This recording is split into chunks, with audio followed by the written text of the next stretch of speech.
Okay అమ్మ, బనకచెర్ల ఎవ్వరికి నష్టం లేదు. కొంతమంది మాట్లాడుతున్నారు, ఇది కరెక్ట్ కాదు. తెలంగాణలో కొన్ని ప్రాజెక్టులు నేను సమైక్య ఆంధ్రప్రదేశ్లోనే దేవాదులు నేనే పునాదులు వేశాను. ఆ రోజు లిఫ్ట్ ఇరిగేషన్ పెట్టా. శ్రీశైలం ఎస్ఎల్బిసి, ఇప్పుడు మాధవరెడ్డి కెనాల్, అది చూసిన తర్వాత ఆ రోజు నేను దేవాదుల ప్రాజెక్టు కూడా లిఫ్ట్ ఇరిగేషన్ సాధ్యమని గోదావరి పైన ఆ లిఫ్ట్ ఇరిగేషన్ పెట్టాం. అదే సమయంలో ఇక్కడికి వచ్చిన తర్వాత ఆంధ్రాలో పుష్కర, తాటిపూడి 2 లిఫ్ట్ ఇరిగేషన్ తీసుకొచ్చాను.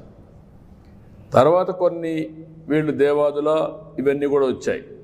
రాజశేఖర్ రెడ్డి ఉన్నప్పుడే ఎల్లంపల్లి అన్నారు, అది రాలేదు, అది కూడా పెద్ద స్కామ్ అయింది. తర్వాత ఈరోజు వీళ్ళు దేవాదులు తీసుకొచ్చారు. గోదావరిలో నీళ్లున్నాయి, పైన ఉండేవాళ్ళు వాడుకుంటారు, కిందలో వాడుకోవచ్చు. 2000 టీఎంసీ నీళ్లు సగటున 100 సంవత్సరాలు సముద్రంలోకి పోయినాయి. సముద్రంలోకి పోయే నీళ్లు ఒక 200 టీఎంసీ ఇక్కడ కానీ అక్కడ కానీ వాడుకుంటే రాష్ట్రాలు బాగుపడతాయి, తెలుగు కమ్యూనిటీ బాగుపడుతుంది, నీటి సమస్య పరిష్కారం అవుతుంది. ఆ విషయమే నేను పదే పదే చెప్తున్నా. ఎవ్వరికీ నష్టం లేదు.